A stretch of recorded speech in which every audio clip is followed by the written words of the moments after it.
Bulletin का आगाज करें। मौसम की बात करें। पंजाब के वस्ती इलाकों में रात भर तेज बारिश हुई। लाहौर, फैसलाबाद, शेखुपुरा, सियालकोट, सरगोदा समेत पंजाब के मुतादिद इलाकों में बादल जमकर बरसे। मुतादिद नशेबी इलाके ज़ेर-ए-आब आ गए। कई इलाकों में बिजली मअतल रही। लाहौर शहर में सबसे ज्यादा बारिश बरकत मार्केट निश्ता टाउन में 174 मिलीमीटर रिकॉर्ड की गई। खराब मौसम के बायस इस्लामाबाद और सियालकोट का फ्लाइट ऑपरेशन मुतासिर हुआ। 6 परवाजों की मुतबादिल लैंडिंग की गई। जनूबी वज़ीरिस्तान में बरमल के मुख्तलिफ इलाकों में मूसलाधार बारिश हुई, जिससे नदी नालों में तग़ियानी आ गई। आज़ाद कश्मीर के मुख्तलिफ इलाकों में भी बारिश हुई। महकमा मौसमियात ने आज बालाई खैबर पख्तूनख्वा, खित्ता पोठोहार और वस्ती पंजाब में चंद मकामात पर मूसलाधार बारिश की पेशगोई की है। सिंध के मुख्तलिफ शहरों में आज और कल बारिश का इम्कान ज़ाहिर किया है।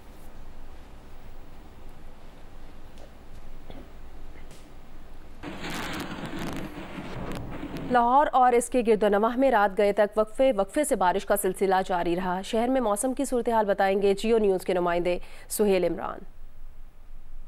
जी, इस वक्त लाहौर का मौसम बहुत खुशगवार है। उसकी वजह यह है कि चंद घंटे पहले रात के औकात में लाहौर में मूसलाधार बारिश हुई है। मानसून बारिशों की जो सिलसिला है उसका अब इख्तिताम है और लाहौर में उसका इख्तिताम बड़े जोरदार तरीके से हो रहा है। गुज़िश्ता रोज भी मूसलाधार बारिश हुई थी मुख्तलिफ इलाकों में और आज रात भी मुख्तलिफ इलाकों में बड़ी मूसलाधार बारिश हुई है, जिसकी वजह से नशेबी इलाकों में एक मरतबा फिर पानी जमा हो गया है। जहां सबसे ज्यादा बारिश हुई है वो गार्डन टाउन का इलाका है। Johar town, Gulberg, Iqbal town, Samanabad, Ferozepur road के इलाके हैं जहां पर ज्यादा बारिश हुई है। बादलों के साथ सूरज की आंख मचोली का सिलसिला जारी है और महकमा मौसमियात की जानिब से 11 बजे से लेकर 3 बजे तक एक मरतबा फिर मूसलाधार बारिश की पेशगोई की गई है।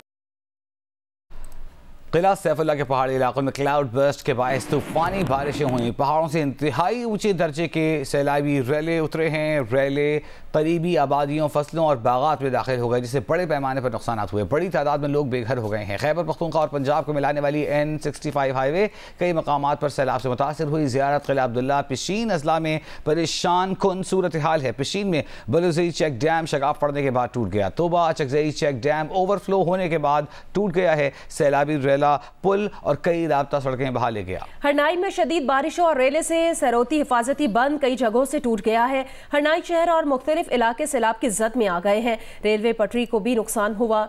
योब, खुजदार और तुरबत में 5 बच्चे डूबकर जाँ बहक हो गए।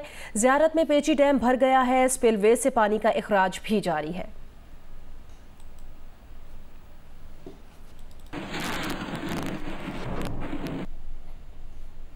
दादू में गाज नदी के सैलाबी पानी से तहसील जोही के इलाके काछू की मरकजी सड़क 3 मुख्तलिफ मकामात पर बंद है, जैसे काछू के सैकड़ों देहात का ज़मीनी राब्ता मुनक़ता हो गया है। रियाज नारिजू से मज़ीद तफसील जानते हैं। जी रियाज।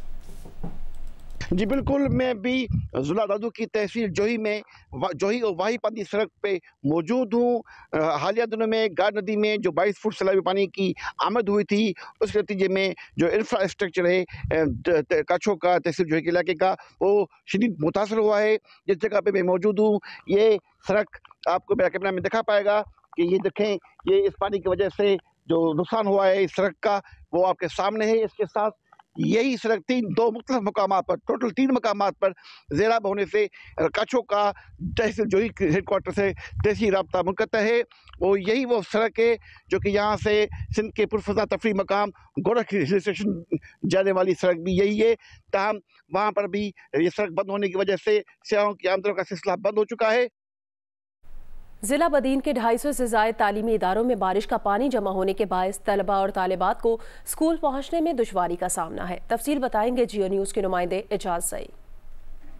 देखिए, हालिया होने वाली मानसून की बारिशों के बाद जिला बदीन के 250 से ज़ायद स्कूल हैं जिनमें बारिश का पानी खड़ा हुआ। ये स्कूल्स देही और शहरी इलाकों के हैं, जहां बच्चों की तालीमी सरगर्मियां बुरी तरह से मुतासिर होकर रह गई हैं और तालिब इल्मों को क्लासरूम तक पहुंचने के लिए भी गंदे पानी से गुजर कर जाना पड़ रहा है। डिप्टी कमिश्नर बदीन यासिर भट्टी हमारे साथ मौजूद हैं। मजीद हम इनसे तफसीलात लेते हैं। क्योंकि स्कूल्स खुले हैं आज, तो बड़ी मतलब एक एम्ब्रेसिंग सिचुएशन होती है जब आप देखते हैं कि स्कूलों में और हॉस्पिटल्स में पानी खड़ा हो।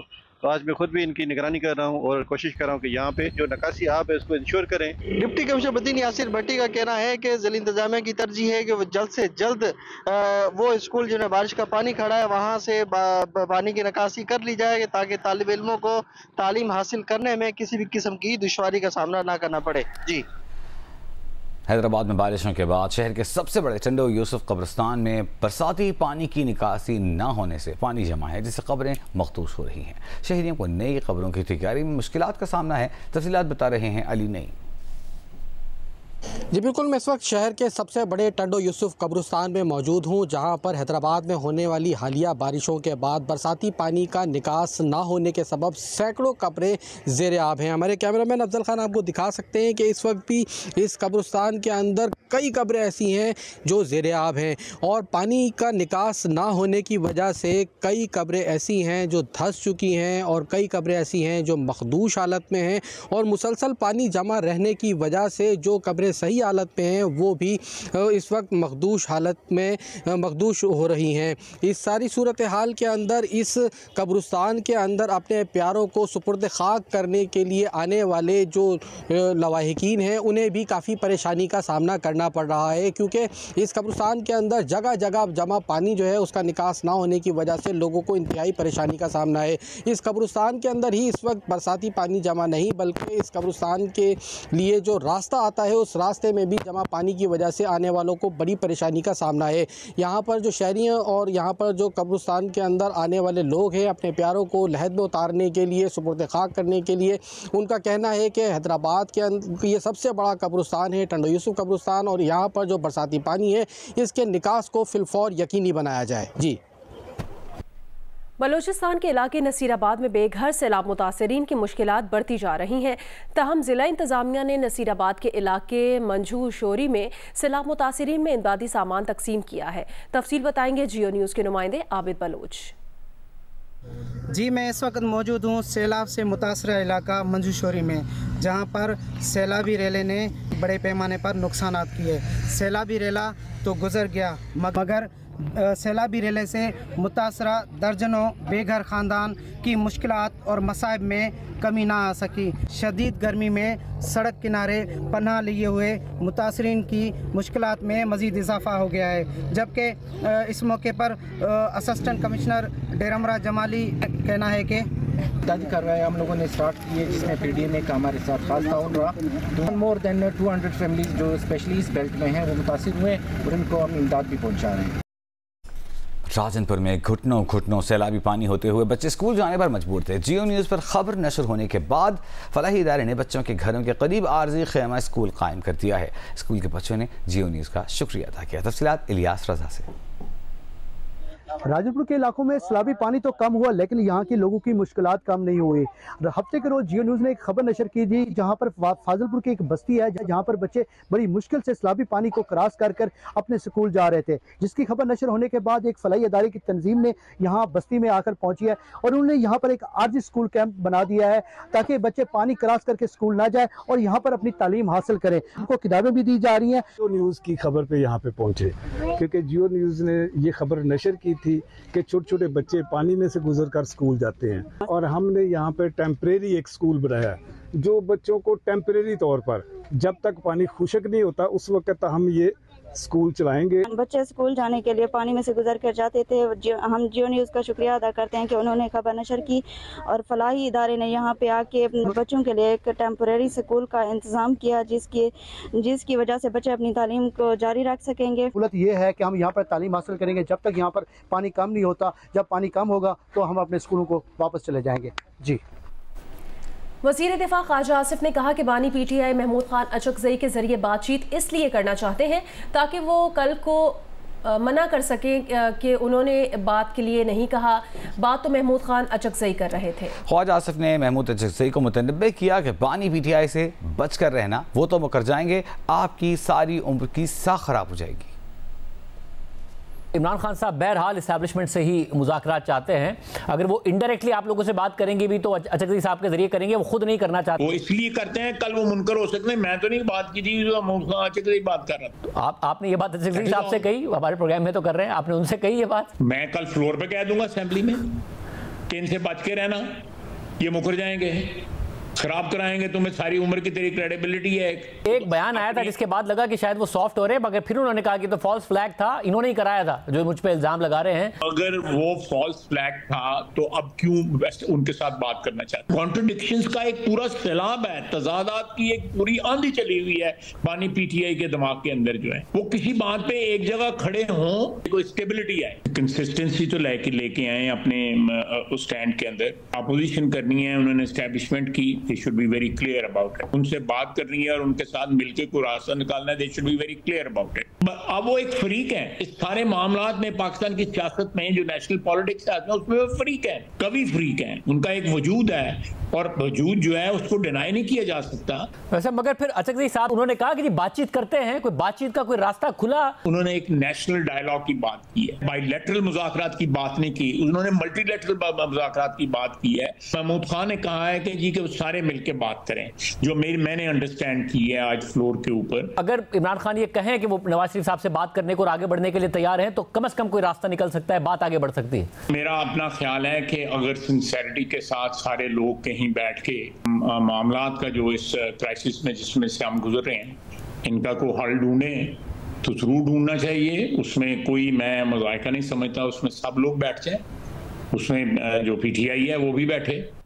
और अब आपको बताएं, मुस्लिम लीग नून और पीपल्स पार्टी ने पंजाब की तरक्की और अवामी रिलीफ के लिए सियासी ताउन जारी रखने पर इत्तफाक किया है। दोनों जमातों के रहनुमाओं का कहना है कि किसानों, ज़राअत और नौजवानों समेत दीगर तबकात के लिए स्कीमों में मिलकर आगे बढ़ा जाएगा। मरियम औरंगजेब का कहना था कि इत्तेहादी जमातों को साथ लेकर चलने की पॉलिसी पर कारबंद है।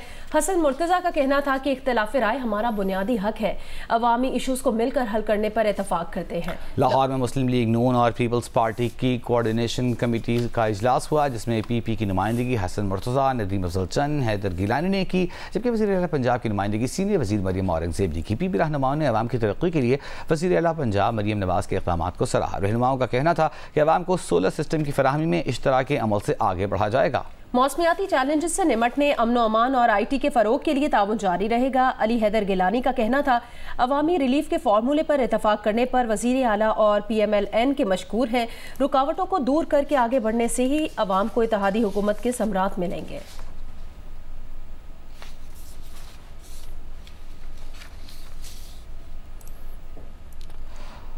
और अब आपको बताएं कि माहाना बुनियादों पर अगस्त में महंगाई बढ़ने की शरह 9.6% रिकॉर्ड की गई है, जिससे अगस्त 2024 में महंगाई बढ़ने की शरह सिंगल डिजिट में आ गई है। इदारा शुमारियात के मुताबिक अगस्त में शहरी इलाकों में महंगाई की शरह 11.7%, जबकि देही इलाकों में महंगाई बढ़ने की शरह 6.7% रही। माहाना बुनियादों पर प्याज 23.62%, अंडे फी दर्जन 12.39% और ताज़ा सब्जियों की कीमत में 12.25% का इजाफा हुआ।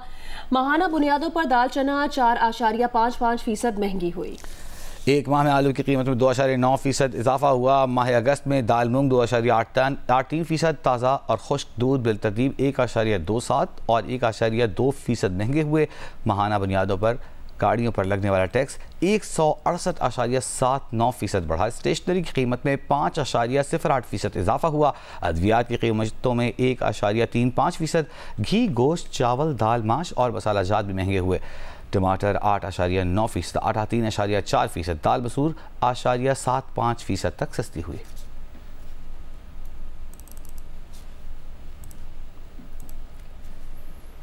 मुल्क भर में डीजल और पेट्रोल की कीमतें 2 माह के दौरान 4 बार कम हुई, मगर शिमाली वजीरिस्तान में पब्लिक ट्रांसपोर्ट के किरायों में कोई कमी नहीं आई, जिसके बायस शहरी महंगे किराए देने पर मजबूर हैं। मज़ीद तफसीलात बता रहे हैं जी न्यूज़ के नुमाइंदे मालिक हबीब।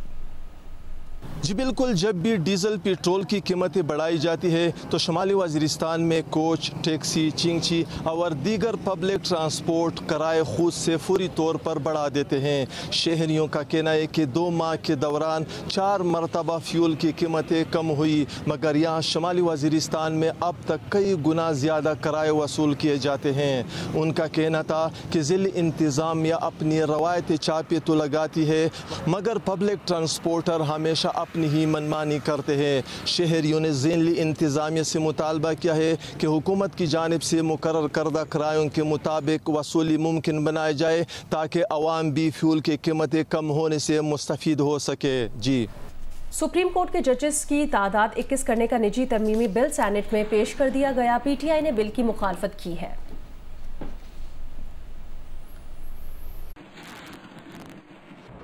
ईवान बाला में सेनेटर अब्दुल कादिर के पेश करदा बिल में कहा गया है कि सुप्रीम कोर्ट में 53,000 से जायद केसेस ज़ेरे इल्तवा हैं। सुप्रीम कोर्ट में बहुत से आईनी मामलात भी आ रहे हैं। लार्जर बेंच बन जाते हैं और जजेस आईनी मामलात देखते हैं। सेनेटर अब्दुल कादिर का कहना था जजेस की तादाद चीफ जस्टिस के अलावा 20 की जाए। वैसे तो मेरे ख्याल में मौजूदा जजेस के अलावा मजीद 16 जजेस आने चाहिए। पीटीआई ने बिल की मुखालफत कर दी। वफाकी वजीर कानून आजम नजीर तारड़ ने कहा पिशावर हाई कोर्ट ने 10 जजेस का इजाफा मांगा है। वहाँ पीटीआई की हुकूमत है और वो वहाँ इजाफी जजेस दे रही है। आजम नजीर तारड़ ने कहा कि आइन के मेमारों ने जजेस का नंबर फिक्स नहीं किया था। उन्होंने पार्लियामेंट को जजेस की तादाद का तयन करने का इख्तियार दिया। सेनेटर अली जफर ने कहा कि ये कानून एकदम से आया है। जुडिशियल कू की कोशिशें की जा रही हैं, इसीलिए मजीद 7 जजेस मांगे जा रहे हैं। हम सुप्रीम कोर्ट में 2 जजेस बढ़ाने पर आमादा हैं। सैफुल्ला अबड़ो ने कहा जब से सुप्रीम कोर्ट ने पीटीआई को मखसूस नशिस्तें देने का फैसला दिया है तब से जजेस की तादाद बढ़ाने की बात की जा रही है। एमएल वली ने कहा जब फैसले कहीं और से हों तो ऐसे ही होता है। इसके बाद बिल सेनेट की मुतालिका कमेटी के सुपर्द कर दिया गया। साथ ही रिपोर्टर नौशीन यूसुफ के साथ कुरतुलैन साजिद, जियो न्यूज़, इस्लामाबाद। पाकिस्तान के मौजूदा सियासी और मुआशी इस्तेहकाम के लिए ग्रैंड नेशनल डायलॉग की बाज़गश्त एक बार फिर सुनाई दे रही है। अरकान पार्लियामेंट की इस बारे में क्या राय है, देखते हैं नौरीन सलीम जंजुआ की रिपोर्ट।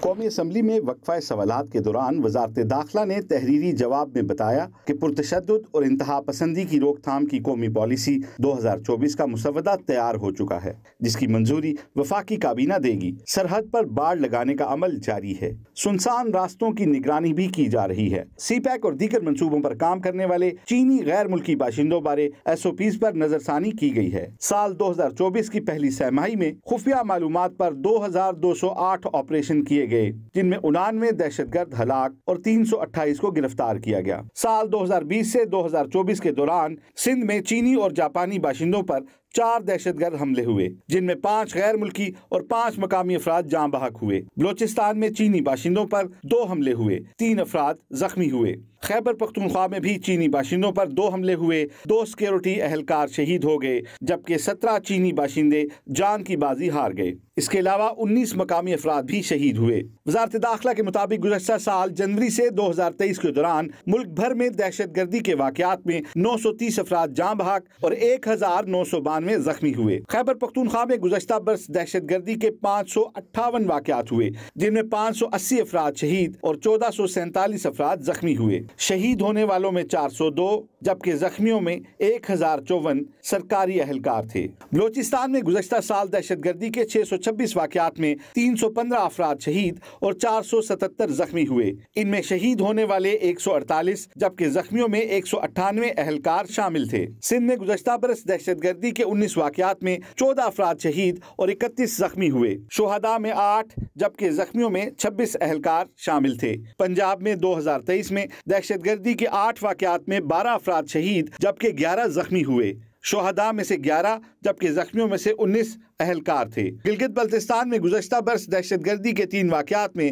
9 अफराद शहीद जबकि 26 जख्मी हुए। इस दौरान इस्लामाबाद में दहशतगर्दी का कोई वाक़या नहीं हुआ। Asif Bashir Chaudhry, Geo news, parliament house, Islamabad. Rawalpindi test में पाकिस्तान की बैटिंग लाइन बुरी तरह नाकाम हो गई। टीम सिर्फ 172 रन बनाकर पवेलियन लौट गई। सलमान अली आगा 47 और मोहम्मद रिजवान 43 रन बना के कुछ मुज़ाहमत कर सके। चौथे रोज पाकिस्तान ने 9 रन 2 खिलाड़ी आउट से इनिंग शुरू की। कप्तान शान मसूद और साइम अयूब के दरमियान 38 रन की शराकत हुई। साइम अयूब 20 रन बनाकर पवेलियन पहुंचे। शान मसूद 28 रन बना सके। स्टार बैटर बाबर आजम सिर्फ 11 रन के मेहमान साबित हुए। सऊद शकील का भी पिच पर कयाम मुख्तसर रहा, सिर्फ 2 रन बनाकर वो भी मैदान छोड़ गए। 81 रन पर 6 खिलाड़ियों से महरूम होने के बाद सलमान अली आगा और मोहम्मद रिजवान ने मज़ाहमत की। दोनों ने 55 रन की शराकत कायम की। रिजवान 43 रन बनाकर आउट हो गए, जिसके बाद मोहम्मद अली 0 और अबरार अहमद 2 रन पर पवेलियन लौट गए। 10वीं विकेट पर सलमान अली आगा और मीर हमजा ने 27 रन जोड़े। मीर हमजा 4 रन पर स्लिप पर कैच हुए तो पाकिस्तान टीम की दूसरी इनिंग्स के आगे सिर्फ 172 रन का हिस्सा था। सलमान 47 रन पर नाकाबिले शिकस्त रहे। बांग्लादेशी पेसर्स हसन महमूद ने 5, नाहिद राना ने 4 खिलाड़ियों को आउट किया। मैच जीतने के लिए बांग्लादेश को 185 रन का हदफ मिला, जिस पर मेहमान टीम ने बगैर किसी नुकसान के 42 रन बना लिए थे। जाकिर हसन 31, शादमान इस्लाम 9 रन पर नॉट आउट हैं। बांग्लादेश को मैच में फतह के लिए मजीद 143 रन की जरूरत है। चैंपियंस वनडे कप में लायंस के मेंटोर वक़ार यूनुस का कहना है कि पाकिस्तान क्रिकेट का मायार बहुत गिर चुका है। हमारे मसाइल बहुत ज़्यादा हैं, डोमेस्टिक सतह पर इन्हें ख़त्म करने की कोशिश करनी होगी। जब आपकी बीमारी बड़ी हो तो फिर उसको ठीक करने में भी थोड़ा वक्त ज़रूर लगता है। तो ये टूर्नामेंट ही सिर्फ इसकी वो नहीं है। आई थिंक ये पूरा साल जो उन बच्चों का ट्रैक रखना, जो उनके साथ मेहनत करना, जो उनके साथ कैंप्स करना और उनकी जो कमियां हैं उनको दूर करना, इसके बाद आप देखेंगे कि फिर इंशाल्लाह बेहतर रिजल्ट्स आएंगे। आपकी जो डोमेस्टिक क्रिकेट है इसके ऊपर ध्यान देने की ज़रूरत है। तो आई थिंक ये जो 5 लोग या इनके नीचे जो उनका जो स्टाफ है, ये प्योरली इसी काम के लिए आए हैं कि हमारी जो फिटनेस लेवल, स्किल लेवल, जो इनको सबको इनकी अवेयरनेस उनको देनी है। पाकिस्तान क्रिकेट बोर्ड के चेयरमैन मोहसिन नकवी ने क़ज़ाफ़ी स्टेडियम लाहौर की अपग्रेडेशन के पहले मरहले के काम को जल्द अज जल्द मुकम्मल करने की हिदायत कर दी है, ताकि दूसरे मरहले का काम भी जल्द अज जल्द शुरू किया जा सके। क़ज़ाफ़ी स्टेडियम के अपग्रेडेशन प्रोजेक्ट के सिलसिले में इन दिनों बेसमेंट में वाटर टैंक की तामीर और स्टील फिक्सिंग का काम जारी है। अपग्रेडेशन का काम का जायजा लेने के लिए chairman Pakistan cricket board Mohsin Naqvi ने स्टेडियम का तफसीली दौरा किया और उन्होंने अपग्रेडेशन प्रोजेक्ट पर पेशरफ्त का जायजा लिया। मोहसिन नकवी ने स्टेडियम अपग्रेडेशन प्रोजेक्ट को मुकर्ररा मुद्दत में मुकम्मल करने के हवाले से FWO और नेस्पाक को हिदायत दी। उन्होंने कहा कि स्टील फिक्सिंग का काम जल्द मुकम्मल किया जाए ताकि तामीराती कामों को टाइम लाइन के अंदर मुकम्मल किया जा सके। चीन में एशियन चैंपियंस ट्रॉफी खेलने के लिए मौजूद पाकिस्तान हॉकी टीम मुश्किलात का शिकार हो गई है। सीनियर खिलाड़ियों के बाद अब गैर मुल्की कोच ने भी साथ छोड़ दिया है। डच कोच ने तवील मुद्दती मुआहिदा न होने के सबब कौमी टीम से राहें अलग कर ली हैं। एशियन हॉकी चैंपियंस ट्रॉफी से कबल पाकिस्तान हॉकी टीम को बड़ा धचका लगा। डच कोच रोलैंड ऑल्टमेंस ने भी पाकिस्तान हॉकी टीम की कोचिंग से इनकार कर दिया। जराए के मुताबिक ऑल्टमेंस पाकिस्तान टीम के साथ तवील मुद्दती मुआहिदा करने के ख्वाहिशमंद हैं, जबकि पाकिस्तान हॉकी फेडरेशन उनसे इवेंट टू इवेंट कॉन्ट्रैक्ट करना चाहती थी। वो एशियन हॉकी चैंपियंस ट्रॉफी में पाकिस्तान टीम को दस्तयाब नहीं होंगे। दूसरी जानिब पाकिस्तान हॉकी टीम के नायब कप्तान अबू बकर महमूद का भी ताहाल चीन का वीज़ा नहीं लगा है। वो ऑस्ट्रेलिया में लीग हॉकी खेल रहे हैं। उन्हें ऑस्ट्रेलिया से ही पाकिस्तान हॉकी टीम को चीन में ज्वाइन करना था। अरबाज अहमद ने भी मसरूफियत की वजह से चीन जाने से इनकार कर दिया। अजलान शाह और नेशन कप खेलने वाली पाकिस्तान हॉकी टीम के 6 सीनियर खिलाड़ी टीम को दस्तयाब नहीं। एशियन हॉकी चैंपियंस ट्रॉफी 8 सितंबर से शुरू होगी। साफ विमेन फुटबॉल चैंपियनशिप के ड्रॉज का ऐलान कर दिया गया, जो आइंदा माह नेपाल में मुनक्किद होगी। चैंपियनशिप के लिए पाकिस्तान, भारत और बांग्लादेश को एक ही ग्रुप में शामिल किया गया है। पाकिस्तान अपनी मुहिम का आगाज 17 अक्टूबर को भारत के खिलाफ मैच से करेगा, जबकि 20 अक्टूबर को पाकिस्तान और बांग्लादेश का मुकाबला होगा। बांग्लादेश टूर्नामेंट में अपने एजाज का दिफा करेगा। इवेंट में शामिल 7 टीमों को 2 ग्रुप्स में तकसीम किया गया है, जहां ग्रुप ए में पाकिस्तान, इंडिया और बांग्लादेश शामिल हैं, जबकि ग्रुप बी में नेपाल, श्रीलंका, मालदीव और भूटान शामिल हैं। 2-2 ग्रुप्स की 2-2 टॉप टीमें 27 अक्टूबर को सेमीफाइनल में मद्दे मुकाबल होंगी, जबकि इवेंट का फाइनल 30 अक्टूबर को खेला जाएगा। कुछ दीगर खबरें बुलेटिन का हिस्सा बनाते हैं। कराची के इलाके मलीर मेमन कोट लिंक रोड पर मुबैना पुलिस मुकाबले में 2 डाकू हलाक हो गए। पुलिस का कहना है कि मुलजिमान शहरी से लूटमार कर रहे थे। पुलिस के पहुंचने पर फायरिंग कर दी। पुलिस ने जवाबी फायरिंग की जिससे दोनों डाकू जख्मी हुए जो अस्पताल पहुंचकर दम तोड़ गए। हलाक मुलजिमान से 2 पिस्तौल, मोटरसाइकिल और दीगर सामान मिला है। अभी तक डाकुओं की शनाख्त नहीं हो सकी। कराची के इलाके मलीर मेमन गोट लिंक रोड पर मुबैना पुलिस मुकाबले में 2 डाकू हलाक हो गए हैं और पुलिस का ये कहना है मुलजिमान शहरी से लूट मार कर रहे थे। उमरकोट के इलाके मोरझंगों में कुदरती आबी गुजरगाह हाकरो ड्रेन के पुल का तामीराती काम 3 माह गुजरने के बावजूद मुकम्मल न हो सका, जिसके बायस इलाके के 50 से ज़ायद देहात के मकीन परेशान हैं। बच्चों को स्कूल और मरीजों को अस्पताल ले जाने में भी मुश्किलात का सामना है। तफसील देखिए महबूब आलम की रिपोर्ट में। उमरकोट के इलाके हयात गपना, कारोपली, डिग्गू फार्म समेत 50 से ज़ायद देहातों की 60,000 की आबादी मोरझंगो मोड़ पर कुदरती आबी गुजरगाह हाकड़ो ड्रेन पर बनाए जाने वाले पुल का काम 3 माह गुजर जाने के बावजूद मुकम्मल ना होने पर शदीद मुश्किलात का शिकार है। इलाका मकीनों का कहना है कि पुल ना होने की वजह से उन्हें बच्चों को स्कूल और मरीजों को इलाज के लिए ले जाने में 50 किलोमीटर का सफ़र तय करना पड़ता है। असिस्टेंट कमिश्नर कुंडरी मोहम्मद खान भंगवार का कहना है कि हालिया बारिशों के बाद हाकरो ड्रेन में पानी की सतह में इजाफे के बाइस तामीराती काम ताखिर का शिकार हुआ। मशीनरी और मटेरियल पहुंचा दिया गया है। पुल की तामीर का काम जल्द शुरू कर दिया जाएगा। कैमरा टीम के साथ महबूब आलम, जियो न्यूज़, उमरकोट। कुछ बैनुल-अक़वामी खबरें शामिल करते हैं। मॉस्को ने खबरदार किया है कि अगर यूक्रेन जंग आलमी तनाज़े में तब्दील हुई तो अमरीका भी दूर से बैठा देखता नहीं रहेगा। अमरीका में रूस के सफ़ीर अनातोली अनतोवोफ ने कहा कि अमरीका की खामख्याली है कि वो यूक्रेन तनाज़े के जरिए यूरोप को रूस से लड़ाकर खुद बाहर बैठा रह सकता है। रूसी सफ़ीर ने कहा कि यूक्रेनी फौज की जानिब से कत्ल, कैदियों और आम रूसी शहरियों का तमस्खर उड़ाए जाने को अमरीका नज़रअंदाज कर रहा है।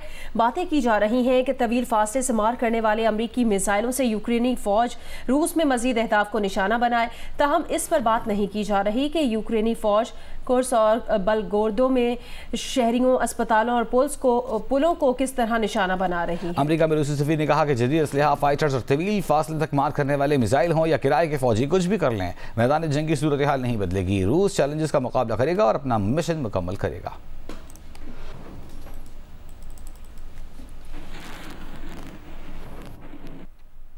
लाहौरी अपनी खुश खुराकी के हवाले से मशहूर हैं और अगर उन्हें उनकी पसंद का नाश्ता मिल जाए तो वो समझते हैं कि उनका सारा दिन अब शानदार गुजरेगा। रोशीन शकील की रिपोर्ट देखिए। अंदरूने लाहौर, जहाँ फ़न और सकाफ़त और मुग़ल तर्ज़ तामीर का ख़जाना अपने अंदर समोए हुए है, वहाँ अंदरूने शहर के खानों के पॉइंट्स भी अपनी मिसाल आप हैं। यही वजह है कि लाहौरिये जब रवायती नाश्तों से लुत्फ़अंदोज़ होना चाहते हों तो वो अंदरून लाहौर का रुख ही करते हैं। नाश्ता करने आए हैं, हलवा पूड़ी यहाँ की बहुत मज़े की है। बच्चों को लेके आए हैं कि हलवा पूड़ी खिलाते हैं इन्हें, इनका खोए वाला हलवा बहुत पॉपुलर है। यहाँ पे हमने हलवा पूड़ी खाई है, चिकन टिक्की खाई है और इसके अलावा हम लोगों ने इसका जो मशहूर हलवा है खोए वाला वो खाया है। बहुत मशहूर है, काफ़ी देर से सुन रही थी इनकी हलवा पूड़ी, तो आज हमने खा ली है। लाहौरियों का कहना है कि नाश्ता हो अगर हलवा पूड़ी, नान, चने पाए और इसके साथ लस्सी का गिलास भी मिल जाए तो मज़ा दुबाला हो जाता है। रात को सोते वक्त ना इन्होंने पहले कह दिया कि आज मैंने ना कल सुबह नाश्ता नहीं बनाना, तो सुबह नाश्ता हमने फिर यहाँ भी आके अंदरून से करना है। बच्चों ने हम सब ने मिल के कोई हफ्ते से प्लान बन रहा था और ऑन एंड ऑफ हम अक्सर यहाँ आए रहते हैं। कराची से लाहौर मूव इसलिए क्योंकि मुझे यहाँ के जो फूड है वो मुझे बहुत पसंद है। हमारी कज़न की बर्थडे थी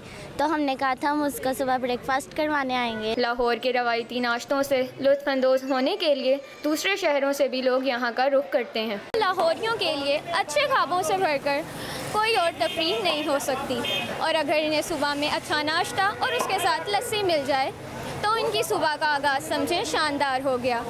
कैमरामैन बदर मुनीर के साथ रोशीन शकील, जियो न्यूज़, लाहौर। जियो न्यूज़ और बोधी वर्क्स की पेशकश ड्रामा दिवाई प्लेग 4 से 8 सितंबर तक अल हमरा लाहौर में पेश किया जाएगा। दी वाइट परेड ड्रामे की हदायतकारा मेहर जाफरी ने ड्रामे की कास्ट और अलहमरा आर्ट्स काउंसिल के चेयरमैन रजी अहमद के हमरा प्रेस कॉन्फ्रेंस की। उनका कहना था कि ये ड्रामा 1937 में चेक रिपब्लिक की एक ड्रामा नगार ने लिखा था, जिसमें जंग और कहत के दिनों में अमन की ख्वाहिश का इजहार किया गया है। उन्होंने लिखा था जंग के बारे में, ये वाला खेल जंग के बारे में और पैंडेमिक के बारे में, और जैसे कि हम देख रहे हैं कोरोना के बाद और जो आज दुनिया में सूरत हाल देख रहे हैं, ये टॉपिक बहुत रेलेवेंट है। तो हमने इसकी एक मॉडर्न अडेप्टेशन की है, उर्दू में अडेप्ट किया है उसको, हमने टाइम एरास को मिक्स किए हैं और हमने सैटायर का इस्तेमाल किया है। ड्रामे की कास्ट में शामिल अदाकार फवाद खान का कहना था कि हम आवाम की सपोर्ट से आर्टिस्ट बने हैं। ये ड्रामा बहुत कुछ सोचने, समझने और हंसने मुस्कुराने पर मजबूर कर देता है। हमने अपनी तौर पे बहुत अच्छे से कोशिश की है अच्छा सा खेल तैयार करने की। मुझे उम्मीद है कि सबके लिए बहुत एंटरटेनिंग होगा, थॉट प्रोवोकिंग भी होगा और मतलब इसमें खासा संजीदा सब्जेक्ट तो है, लेकिन खासा कुछ सोचने और हंसने के लिए बहुत कुछ है। ड्रामे के दीगर फनकारों का कहना था कि मौजूदा हालात और इसराइल के जंगी जुनून के पेश नज़र इस ड्रामे की अहमियत दो चंद हो जाती है। कैमरामैन सफ़ीर अहमद के साथ इरफान नज़ीर, जियो न्यूज़, लाहौर।